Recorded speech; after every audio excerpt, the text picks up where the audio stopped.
What's up everyone and welcome back to the channel. Today, let's get started with Canelo Alvarez versus Terence Crawford has finally wrapped up and the reactions are flooding in from across the fight world. Dana White's first ever boxing event just came to an end, and what a historic night it was. Terence Crawford beat Canelo Alvarez by unanimous decision after going the full 12 rounds, becoming the first ever 3-division undisputed champion in the 4-belt era. Fans, fighters, and analysts all had their say, and the buzz online has been non-stop. Bilal Muhammad kept it simple, saying, "Crawford did it." Aljamain Sterling added, "Bud did that." Jake Paul couldn't resist taking a shot, saying, "Canelo putting his hand up like he won. LOL. Dumb lying weirdo. Canelo been overrated." Adam Catterall praised Crawford's performance, saying Terence Crawford has absolutely schooled Canelo.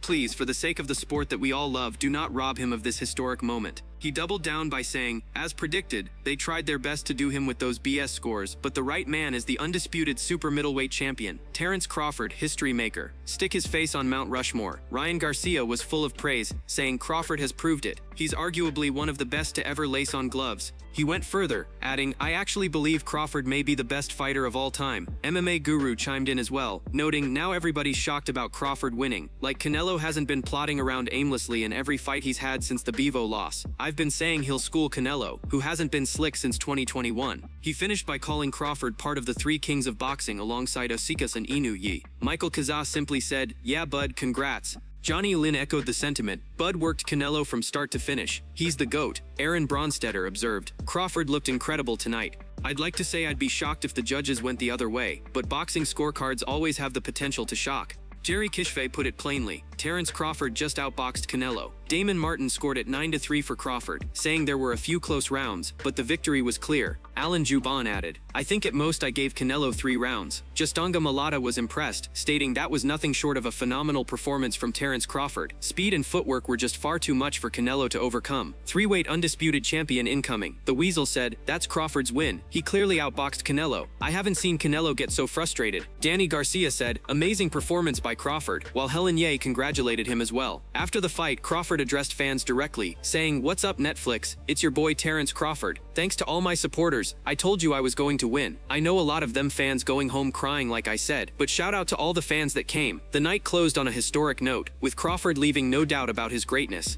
Moving on to another news, Sean Strickland has once again found himself in the middle of controversy, this time confronting finance influencer Derek Moneyberg in person. Derek, who calls himself a financial guru, has been at the center of heated debate in the Brazilian jiu-jitsu world after claiming a black belt in just 3.5 years. He boasted about spending nearly 3,000 hours on the mats, hiring private coaches, never missing a day, and even claimed that Royce Gracie told him he had achieved 10 years of work in 3.5. But the jiu-jitsu community, where belts are traditionally earned through years of blood, sweat, and testing in competition, did not take kindly to his announcement. Many accused him of buying his way into rank and seeking clout through social media rather than real accomplishments. The backlash was fierce, and now Sean has taken matters into his own hands by confronting Derek face-to-face. In a video he later shared on social media, Sean can be seen standing in front of him, explaining exactly why he's been calling him out online. Sean told him straight up that this wasn't about making content or just internet talk. It was about facts. Derek pushed back, claiming it wasn't factual, but Sean doubled down. He explained that yes, he could have taken free money from Derek, and yes, he could have used his platform to promote his so-called financial programs, but he refused because he genuinely cares about his fans. Sean went further, accusing Derek of taking advantage of low-paid UFC fighters, men who are just trying to pay their mortgages and provide for their families. According to Sean, Derek uses these fighters' platforms to push financial scams, sues people, and manipulates situations to benefit himself. Sean made it clear that no matter how polite Derek might be in person, shaking hands and pretending to be a buddy, the truth is he's dishonest. He called him a fraud, a scumbag, and said the only reason Derek didn't want the conversation on camera was because he knew everything being said was true.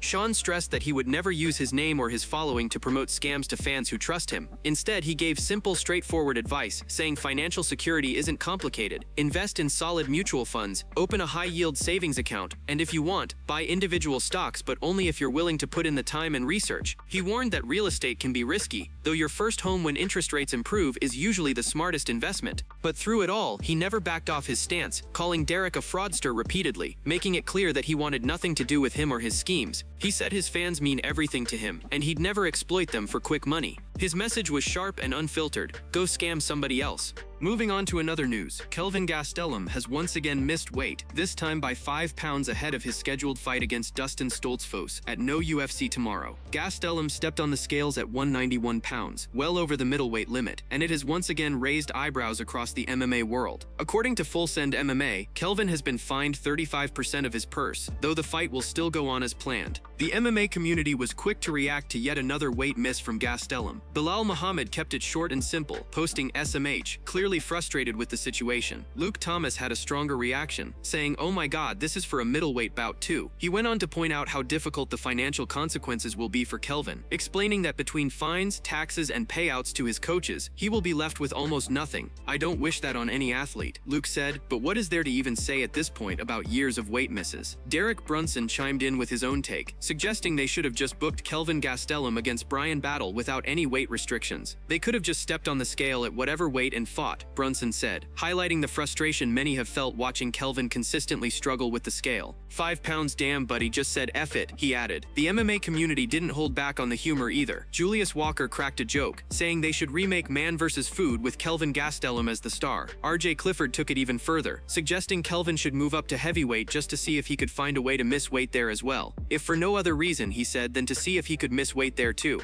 Mike Bond summed it all up in his own way, saying Kelvin Gastelum misses weight by 5 pounds, another chapter in a never-ending MMA saga, and that really does capture the sentiment across the fight community. This isn't the first time Kelvin has missed weight, and unfortunately fans are beginning to see it as a recurring storyline rather than an isolated mistake. The frustration stems from the fact that Kelvin is an incredibly talented fighter who has shared the cage with some of the very best in the world, but despite that talent, his repeated struggles with discipline and preparation before fights have overshadowed many of his performances. Missing weight isn't just a number on the scale, it affects the fight, the opponent, and the perception of professionalism. In this case, Dustin Stoltzfus agreed to move forward with the fight, but it's clear that many fans and fighters alike are running out of patience with Gastelum's inability to consistently meet his contracted weight class. Whether or not this latest incident forces him to make a permanent move up in division remains to be seen, but one thing is for sure, this story has become a frustrating cycle. As the fight moves ahead, all eyes will be on Kelvin to see how he performs after missing weight once again, but the narrative of discipline, professionalism, and responsibility will continue to follow him long after the final bell. Moving on to another news, Diego Lopes closed out the night in spectacular fashion as he defeated Jean Silva via TKO in the second round. This was the main event everyone had been waiting for, and it certainly lived up to the hype. With all the bad blood that had built up during the lead-up to the fight, emotions were running high inside the cage. After the stoppage, Lopes exchanged words with Silva's corner, which led to Silva pushing him in frustration. But in a show of respect, the two fighters eventually shook hands, putting the rivalry aside after an intense battle. Dustin Poirier was one of the fighters who had predicted Lopes to win, and he was proven right. Bilal Muhammad also called it, jokingly posting bully nose after the result. Aljamain Sterling wasn't shy about making his intentions clear, saying, "Just give me my shot." Mike Perry showed his respect, saying, "Big win for Diego Lopes." Terence McKinney highlighted the finish, saying, "Diego hit him with his own move. That was raw." He followed it up by simply adding, "Holy, what a scrap." Chris Weidman initially thought the fight was stopped too early, but after seeing the replay he quickly admitted, "Never mind." Ariel Helwani called it an absolute bananas main event, praising Lopes for a massive win that puts him right back on track. Helwani also pointed out how tough the last week has been for fight fans, but this showdown delivered in every way. Henry Cejudo was blown away by the action, calling it fight of the year, insisting that anyone who disagrees is simply wrong. Diego Lopes is that guy, Cejudo declared. Merab congratulated Lopes as well, saying, "What a crazy end. Congrats Diego Lopes. Jean Silva is a warrior."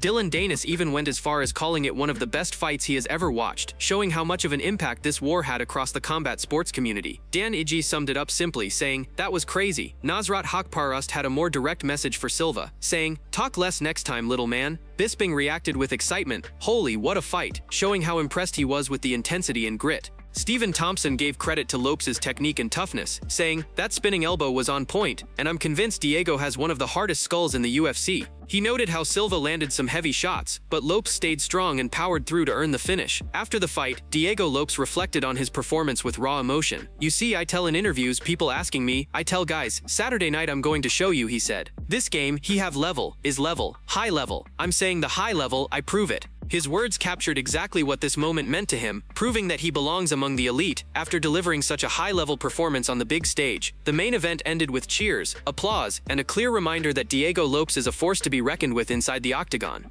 Moving on to another news, Islam Makhachev has been spotted looking bigger, stronger, and sharper than ever in the lead-up to his next fight. Over the past few weeks, a number of photos and training clips have surfaced online, giving fans a glimpse into the intensity of his preparation. Ahead of his highly anticipated showdown with JDM, Islam has been showcasing a mix of strength, conditioning, and technique that has people buzzing. What stood out most recently were the unusual push-ups he was seen doing on social media. These weren't the standard push-ups you see in a regular gym routine. Islam was using a unique movement that tested both balance and core stability, shifting his body weight in different angles, keeping his posture rigid, and pushing through in a way that demanded full body control. The sequence looked awkward to the untrained eye, but it clearly showed how dedicated he is to building strength in areas that translate directly into fighting. His ability to hold these positions while driving his body upward displayed just how much power he's carrying into camp. Fans have noticed not only the push-up routines but also the added size on Islam's frame. Compared to his last fight, he looks noticeably thicker through the chest, shoulders, and arms, while still maintaining his trademark lean physique. The emphasis appears to be on blending raw strength with the same explosive speed and technical efficiency that have made him dominant inside the octagon. Training clips of him working on striking combinations, wrestling drills, and cage control further confirm that his preparation is on another level. What makes this build-up interesting is that Islam has always been known for his composure and his ability to dictate the pace in fights, but now with the physical improvements, it seems he's aiming to make a statement. His push-up routines may look odd to some, but they're part of a bigger picture, improving stabilizer muscles, grip strength, and overall endurance for the grind of a championship fight. In between the unusual exercises, Islam has also been seen drilling heavy grappling sequences, pushing through grueling scrambles, and sharpening his striking. The balance of size, strength, and fluid movement suggests he's putting in the work to stay ahead of the competition. Fans are excited, analysts are impressed, and opponents are watching closely because Islam Makhachev's training footage is sending a clear message. He's not just preparing, he's evolving. Moving on to another news, Dana may have done Turki Alalshik a little dirty at the Canelo vs. Crawford press conference. The moment unfolded right at the end of the event, and fans quickly caught on to what looked like a snub. Turki had set things up with anticipation, hyping that Dana would be announcing a big surprise before wrapping up. The atmosphere was buzzing, and everyone in the room expected something major to drop. But instead, Dana grabbed the microphone, thanked everyone for coming out, and said they were going to face the fighters off for photo ops before closing the night. It was a sudden shift, almost anticlimactic, and the reaction online was immediate. Viewers pointed out that Turki had set the stage, saying there would be a surprise announcement, but Dana brushed past it like it was nothing. Whether intentional or just Dana sticking to his style of keeping things tight and controlled, the optics made it look like he undercut Turki in front of the crowd. Considering how much influence Turki has brought into combat sports, and the way he's been positioning himself as a major player in boxing and beyond, that moment stood out even more. Fans debated whether it was an oversight, miscommunication, or something more deliberate. Dana has always had a reputation for being blunt, direct, and sometimes even dismissive in situations where he feels someone else is trying to take the spotlight. Whatever the case, that small exchange at the press conference has people talking, with clips spreading online and sparking discussions about whether Dana truly snubbed Turki, or if it was just a case of business as usual. Moving on to another news, Ilya stirred up some major headlines during his latest press conference when he casually dropped a statement that had fans buzzing. While addressing the crowd, Ilya spoke about his ambitions that go far beyond the octagon. With confidence in his voice, he said that one day he would even be open to running for president of Spain, following in the footsteps of Conor, who once floated the idea of stepping into politics himself. The audience reacted immediately, a mix of cheers, applause, and laughter filling the room as Ilya embraced the moment with his trademark swagger. He has always carried himself with a certain fearlessness, never afraid to say what he truly feels, and this moment was no different. The music in the background and the applause that followed gave it an almost cinematic feel, almost like Ilya was planting a seed for something much bigger down the line. Whether he was being serious or simply throwing out a bold statement to test the reaction, the idea of Ilya stepping into politics after his fighting career caught everyone off guard. Fans online quickly drew comparisons to Conor, pointing out how both men share that larger-than-life persona and the ability to command attention outside of fighting. Ilya's charisma, mixed with his national pride, makes the thought of him stepping into that arena both surprising and at the same time believable. While the presser eventually moved on, that one line stayed in the headlines, fueling conversations not just in the fight community, but in broader circles as well. For now, Ilya remains fully focused on dominating inside the cage, but his vision for the future continues to show that he sees himself as more than just a fighter.